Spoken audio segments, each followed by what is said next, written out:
revelation and compilation. And I think it's one of the very important topics that all of us should be familiar with, and especially you. You will be moving into the class around 11:15. Before that, I'm asking Brother Mahmood to give you an opportunity, give you the opportunity to see if they have any questions. Yeah, this is like that. And with that, I will ask you. So don't focus on the light side, like this. That's why I put that side. That and like, you know, like this. Assalamu alaikum. Also, you don't need it. Do you think we should invite the people who are in there to come out and listen, maybe? Yeah, they have their own podcast going on. Oh, is that right?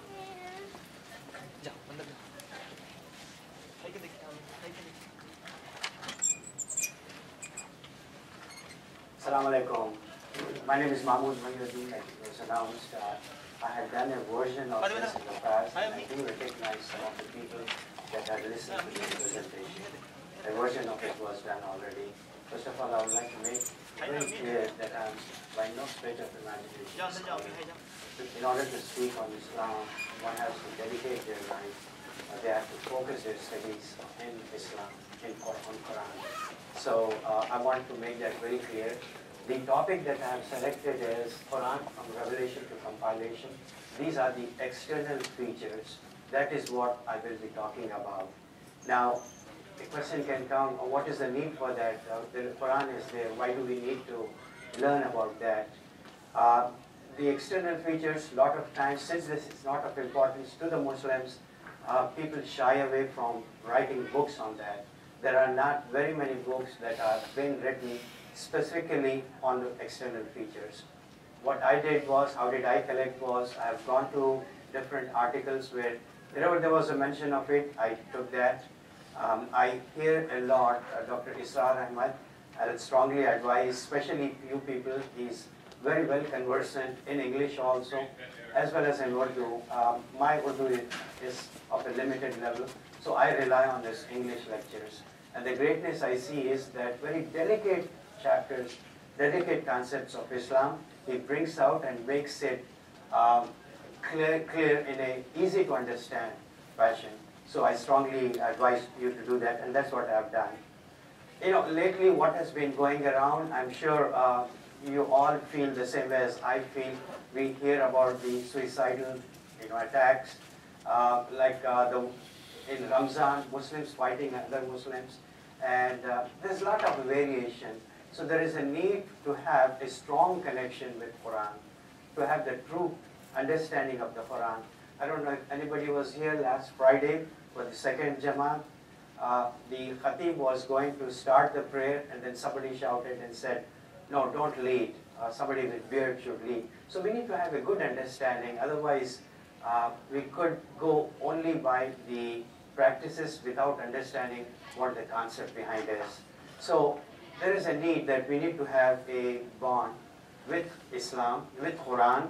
Obviously, the important thing is the internal features, and for that there are tafsir programs, and there are scholars that talk about that. But especially you youngsters, and I was gearing more towards the parents. Now that the youngsters are here, you also can benefit. You probably will be going to college, inshallah, and in college, the trend now is to have Middle Eastern Studies departments. And you people will say that, sure, for sure I'm going to get an A. I have the knowledge, I'm a Muslim, I've gone to Sunday school, I read Quran, so why not? But over there, not always, not at all places, they have Muslim staff. They have people that are called as Orientalists. These are non-Muslims of the West that have studied about Quran. They are teaching. Obviously, you would not expect them to have a sympathetic corner for Islam and for Quran. And what they're doing is, they are becoming very, very knowledgeable. They are using some intuitive means, very intellectual means, to mislead. Our cornerstone is Quran. That is what we say, that Quran is the word of Allah given to us, given to Prophet Muhammad, and that is where we follow our life.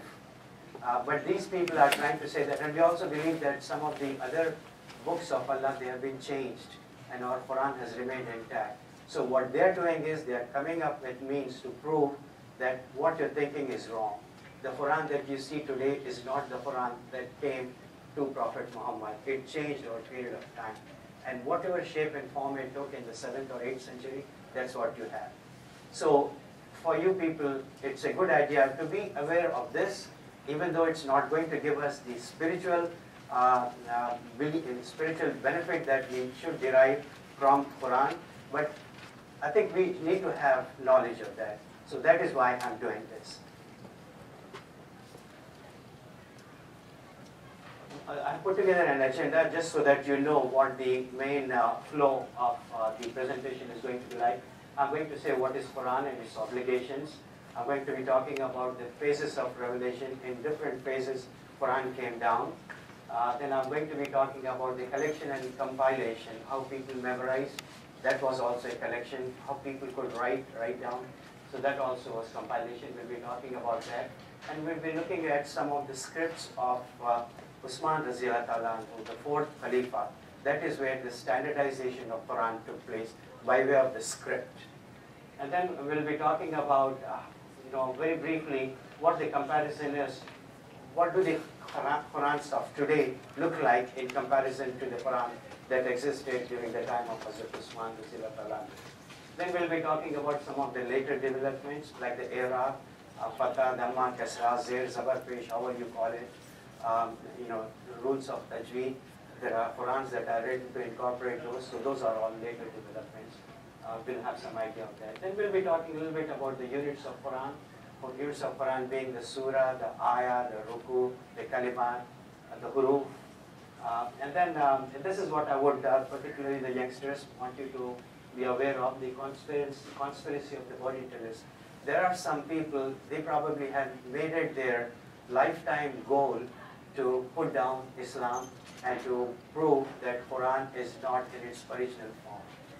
And then there is a rebuttal. Alhamdulillah, there are people that are working. You people are more computer savvy, and this is all on the websites, on the computer, on the internet. Would not be a bad idea to get into the habit of just going and seeing what they're saying. So, and there have been some rebuttal. And then finally, some issues caused by others. That's how I worded it. There are some concerns that as Muslims, because of a lack of knowledge in the history, have brought on us that can also give to some confusion. So that is going to be the agenda. I want this to be very interactive, but the only thing I'll say is that as long as the question is very specifically directed to the topic, because we have limited time, students have to go back, and all of us have other things also to do.